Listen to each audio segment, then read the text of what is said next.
በህይወትሽ በጣም የሚያስፈራሽ ነገር ምንድነው?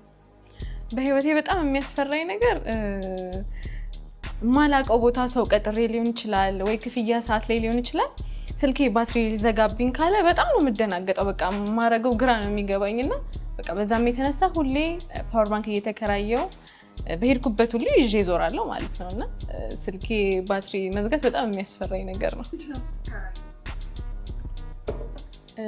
ማይ ቻርጅ ናታውቂያቸው? ከማይ ቻርጅ ነው መከራየው። ማይ ቻርጅ ማለት የፓወር ባንክ ኪራይ አገልግሎት ነው።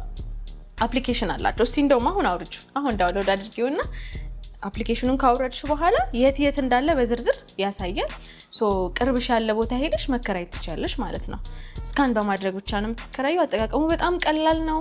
በቃ ላይፍ ሴቨር ነው። እሱን ተከራይተሽ የትም አትጨናነቂ። ከስንት ቀን ማቆየት ይችላል? አንቺ ጋር እስከ 3 ቀን መቆየት ይችላል። 3 ቀን ድረስ ግን የፈለግሽበት ይዘሽው መዞር ትችያለሽ። ብቻ ግን ከ3 ቀን በፊት መመለስ ይጠበቅብሻል ማለት ነው። ኒርባይ ስቴሽን ሄደሽ መመለስ አለብሽ 3 ቀን ድረስ።